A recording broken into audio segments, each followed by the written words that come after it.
Hi friends, good morning. எல்லோரும் எப்படி இருக்கீங்க? நல்லா இருக்கீங்களா? நான் ரொம்ப நல்லா இருக்கேன். இன்றைக்கி என்னோடய மார்னிங் ரொட்டீன் தான் பார்க்க போகிறோம். 7 மணிக்குள்ளே எனக்கு சமையல் வேலைலாம் முடிஞ்சாகணும். பிரேக்ஃபாஸ்ட்டு, லஞ்சு எல்லாமே நான் ப்ரிப்பேர் பண்ணி ஆகணும். அதனால் நைட்டே பாத்திரம்லாம் கழுவி வச்சுட்டு கவுண்டர் டாப்லாம் நல்லா நீட் பண்ணி வச்சுட்டு காலையில் சமைக்கிறதுக்காக கொண்டக்கடலையை ஊற வச்சுட்டு தான் படுத்தேன். இப்போ காலையில் 5 மணிக்கு எந்திரிச்சிருக்கேன். முதல்ல சிலிண்டரை ஆன் பண்ணிக்கலாம். எப்போவுமே ஒரு 5லேருந்து 6 மணிக்கு தான் எந்திரிப்பேன். இன்றைக்கி ஒரு அரை மணி நேரம் முன்னாடியே எந்திரிச்சிட்டேன். எனக்கு இந்த ட்ரைபாட்லாம் செட் பண்ணுறதுக்கு லேட் ஆகும். அதனால் கொஞ்சம் முன்னாடியே எந்திரிச்சிட்டேன். இப்போ எந்திரிச்சதுமே வேலை பார்த்திங்கன்னா அரிசியை ஊற வைக்கணும். எங்களுக்கு தனியாக ஒரு அரிசி, பாப்பா இன்றைக்கி திணை அரிசி சாப்பாடு கேட்டால் அதையும் 2 அரிசியை நார்மல் அரிசியும் திணை அரிசியும் ஊற வச்சிடணும். அதுக்கப்புறம் பார்த்திங்கன்னா ஊற வச்ச கொண்டக்கடலையோட உருளைக்கிழங்கையும் சேர்த்து வேக வச்சிடணும். பிள்ளைங்கள்லாம் ஸ்கூல் போயிட்டு இருந்தப்போ 4 மணிக்கே எந்திரிச்சிருவேன். எந்திரிச்சு லஞ்சு டிஃபனு எல்லாமே ப்ரிப்பேர் பண்ணிவிடுவேன். 7 மணிக்குள்ளேயே எல்லாமே ரெடி ஆகிடும். அதுக்கப்புறம் அவங்கள கிளப்புறது, தலை சீவி விடுறது, சாப்பாடு ஊட்டி விடுறது, இந்த மாதிரி அவங்களையும் கிளப்பி விட்டுட்டு நான் அப்போ வேலைக்கு போயிட்டுருந்தேன். வேலைக்கு நானும் கிளம்பிடுவேன். அந்த மாதிரி நான் சூப்பராக இருந்துச்சு. இடையில கொஞ்ச நாள் இந்த லாக்டவுன்லாம் பார்த்திங்கன்னா அப்போ நல்லா தூங்கிட்டு இருந்தோம். காலையில் போட்டி போட்டுட்டு தூங்குவோம், அந்த மாதிரிலாம் இருந்துச்சு. அதுக்கப்புறம் இப்போ மறுபடியும் ரொட்டீனுக்கு வரவும் அதுக்கப்புறம் பார்த்திங்கன்னா ஒரு 6 மணிக்கு அந்த மாதிரி எந்திரிச்சிட்டு இருந்தேன். இப்போ பாப்பா ஆஃபீஸ் போக ஆரம்பித்த அப்புறமா 5 மணிக்கு ஏஞ்சி வாக்கிங் போயிட்டு வந்துட்டு 6, 6:15 வீட்டுக்கு வருவேன். 6:30 மணிக்கு மேலே தான் சமைக்க ஆரம்பிப்பேன். அப்போ 8:30 மணிக்கு அவளுக்கு கொடுக்குறதுக்கு கரெக்டாக இருக்கும். இப்போ பார்த்திங்கன்னா அவளுக்கு கேப் டைம் மாறிடுச்சு. 7 மணிக்கெல்லாம் ஆஃபீஸ் கேப் வந்துடுறதுனால நான் 7 மணிக்குள்ளேயே ப்ரிப்பேர் பண்ணணும். அதனால் கொஞ்சம் சீக்கிரமாகவே இன்றைக்கி 5 மணிக்கு எந்திரிச்சிட்டேன். இந்த ட்ரைபாட்லாம் எனக்கு கொஞ்சம் ப்ராப்ளமாக இருக்கிறதுனால ஒரு அரை மணி நேரம் முன்னாடியே எந்திரிச்சிட்டு எல்லாமே செட் பண்ணிக்கிட்டு இப்போ உங்களுக்காக வீடியோ எடுத்துகிட்ருக்கேன். இன்றைக்கி என்ன லஞ்சு ப்ரிப்ரேஷன் பார்த்திங்கன்னா கொண்டக்கடலை, உருளைக்கிழங்கு, கேரட்டு, பீன்ஸ் எல்லாம் போட்டு வெஜ் குருமா வச்சுட்டு வாழைத்தண்டு பொரியல் பண்ண போகிறேன். அதுதான் இன்றைக்கி பாப்பா நார்மல் தோசை வேண்டாம், எனக்கு ராகி தோசையாக ஊற்றி கொடுங்க வெஜிடபிள்ஸ்லாம் போட்டு அப்படின்னு சொன்னால், அதனால் டிஃபனுக்கு ராகி தோசையும் மதியானத்துக்கு அவளுக்கு திணை அரிசி சாப்பாடு கேட்டிருந்தான், அதையும் ரெடி பண்ணிக்கிட்டுருக்கேன். இப்போ வாங்க சமைக்கிற வேலையை பார்ப்போம்.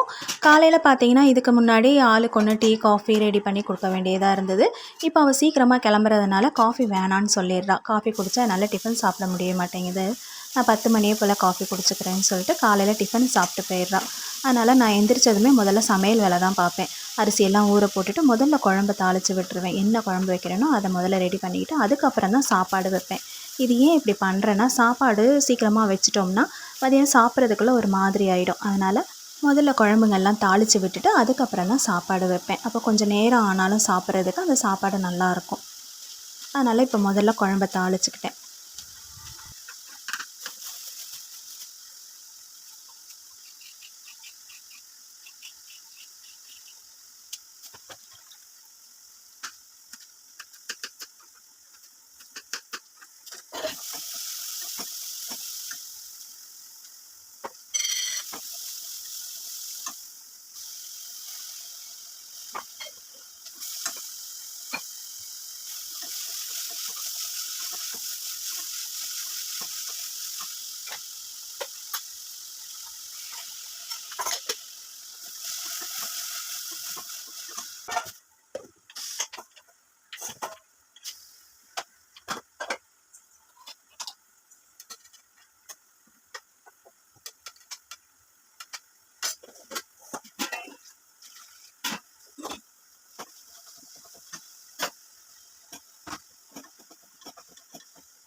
குழம்புல தேங்காய் அரைச்சி ஊற்றியாச்சு. குழம்பு ரெடி ஆயிருச்சு. இப்போ 2 ஸ்டவ்லேயுமே 2 அரிசி வைக்க போகிறேன்.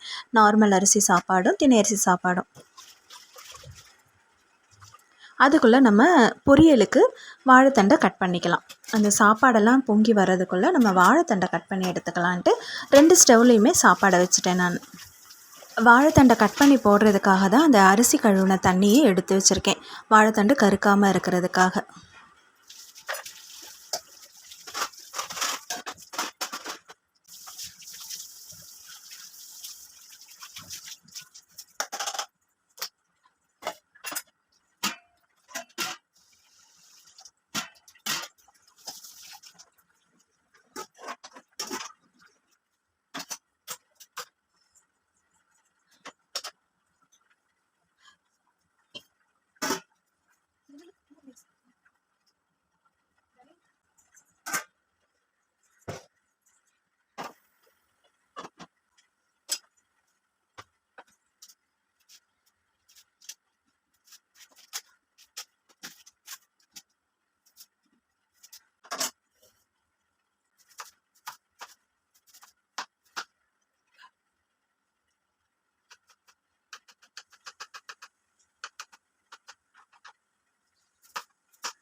அவங்க காலையில் எழுந்திரிச்சதுமே முதல்ல வெந்நீர் குடிப்பாங்க. அதனால் இப்போ வெந்நீர் கேட்டிருக்காங்க. ஒரு அடுப்பில் இருந்து இறக்கி வச்சுட்டு இப்போ அவங்களுக்கு வெந்நீர் வச்சு தரணும்.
பெரியவ வந்து சாப்பாடு கிளறி தான் எடுத்துகிட்டு போவாள், தனியாக குழம்பு எடுத்துகிட்டு போக மாட்டாள். அவளுக்கு பிசைஞ்சு சாப்பிட்றதுக்கெலாம் நேரம் இல்லைன்ட்டு அவள் குழம்பு கிளறி கொடுத்துட சொல்வாள். ஸோ அதனால் அவளுக்கு டிஃபன் பாக்ஸில் குழம்பு கிளறி கொடுத்துட்டு அதுக்கு மேலேயே கொண்டக்கடலை உருளைக்கிழங்கெல்லாம் வச்சு கொடுத்துட்டு இப்போ பொரியல் வந்து தனியாக வைப்பேன். அதே மாதிரி இவங்களுக்கும் வந்து லஞ்சை வந்து கட்டி ஆகணும். அதனால் இவங்க சாப்பாடையும் ஒரு டிஃபன் பாக்ஸில் போட்டுக்கிட்டேன். இவங்களுக்கு வந்து குழம்பு தனியாக கொடுக்கணும். அதனால் குழம்பு டப்பாவில் குழம்பு எடுத்துக்குவேன்.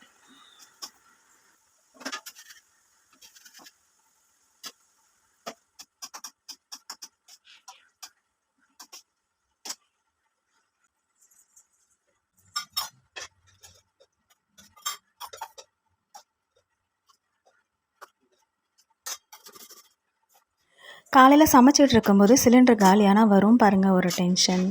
அதே தான் நடந்துச்சு. காலையில் சமைச்சிட்டு இருக்கும்போதே சிலிண்டர் காலி ஆகிடுச்சு. நானே சேஞ்ச் பண்ணிக்குவேன். இவங்க இருந்ததுனால இவங்களை கூப்பிட்டு சேஞ்ச் பண்ண சொன்னேன்.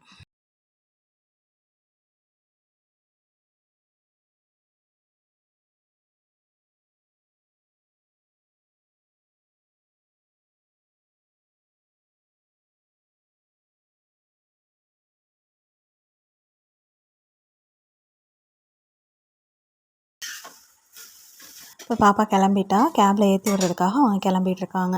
அவங்க வர்றதுக்குள்ளே இந்த டீ கொதிச்சாகணும். அதனால் அவங்க கிளம்புறதுக்கு முன்னாடியே இந்த டீயை வந்து வச்சுட்டேன். சின்னவளுக்கும் அவங்க அப்பாவுக்கும் டீ போட்டுட்ருக்கேன். அதுக்கு பக்கத்துலேயே பார்த்திங்கன்னா அவங்களும் வந்து ராகி அடை தான் கேட்டிருந்தாங்க. அதனால் அவங்களுக்கும் ராகி அடையை ஊற்றி வச்சுட்டேன். காலையில் எனக்கு சாப்பிட்றதுக்கு நேரம் இல்லை, நான் எடுத்துகிட்டு போய் சாப்பிட்டுக்கிறேன்ட்டாங்க. அதனால் ஊற்றி வச்சுட்டேன். இப்போ பாப்பா கிளம்பிட்டா.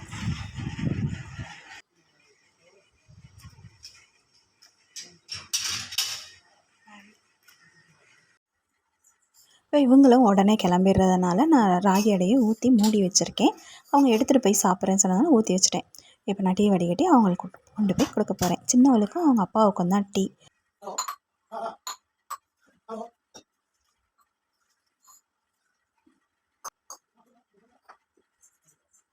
அவங்க அப்பாவுக்கும் எல்லாம் சாப்பாடெல்லாம் கட்டி எடுத்து வச்சுட்டேன். இப்போ அவங்களாம் கிளம்புனதுக்கப்புறம் நான் என்ன பண்ணுவேன்னு பார்த்தீங்கன்னா, காலையில் ஏஞ்சி என்னால் வாக்கிங்லாம் போக முடியல. 7 மணிக்கே சாப்பாடு ரெடி பண்ணணுங்கிறதுனால எனக்கு டைம் கொஞ்சம் செட் ஆகலை. சரி சாப்பாடு வேலையெல்லாம் முடிச்சுட்டு ஒரு 7 மணிக்கு மேலே போகலாம் வாக்கிங் அப்படின்னாலும் வெயில் வந்துடுது, ரொம்ப டயர்டாயிருவேன். அதனால் ஒரு மாதிரியாக இருக்குது. வீட்டுக்குள்ளேயே வாக் பண்ணிக்குவேன். இந்த மாதிரி குட்டி குட்டி எக்ஸசைஸ் என்னால் என்ன பண்ண முடியுமோ அதெல்லாம் இப்போ கொஞ்சம் நாளாக பண்ணிகிட்ருக்கேன். கொஞ்சம் நாளானா ஒரு 2 வீக்ஸாக தான் இப்போ ஆரம்பிச்சிருக்கேன். இந்த சூரிய நமஸ்காரம் பண்ணுறது, கொஞ்சம் கொஞ்சம் கையை காலை அசைச்சு ஏதோ ஒன்று எக்ஸசைஸ்ன்னு ஒன்று பண்ணிகிட்ருக்கேன். யூடியூப் வீடியோ பார்த்து தான் இதெல்லாம் நான் பண்ணுறேன். எனக்கு தெரியாது எக்ஸசைஸ்லாம் பண்ணுறதுக்கு. வாக்கிங் போயிட்டு வருவேன், அதுவே எனக்கு டயர்டாயிரும். இப்போ இதெல்லாம் பண்ணும்போது ரொம்ப டயர்டாயிருது. அதனால் என்ன பண்ணுவேன்னா, எக்ஸசைஸ்லாம் முடிச்சுட்டு ஒரு அரை மணி நேரம் 1 மணி நேரம் நல்லா ரிலாக்ஸாக உட்காந்துருவேன்.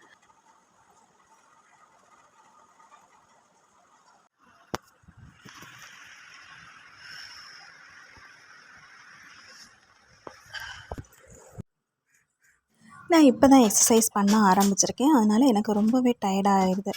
அதனால் நல்லா ஒரு அரை மணி நேரம் 1 மணி நேரம் நல்லாவே ரெஸ்ட் எடுத்துகிட்டு ரிலாக்ஸ் பண்ணிவிட்டு அதுக்கப்புறம் தான் நான் டிஃபன் சாப்பிடுவேன். டீ சாப்பிட்றது கிடையாது. டீ சாப்பிட்டா இன்னும் டிஃபன் சாப்பிட்றதுக்கு ரொம்ப லேட் ஆகுங்கிறதுனால என்ன டிஃபன் இருக்கோ அதை சாப்பிடுவேன். இன்றைக்கி வந்து தோசை ஊற்றிட்டுருக்கேன்.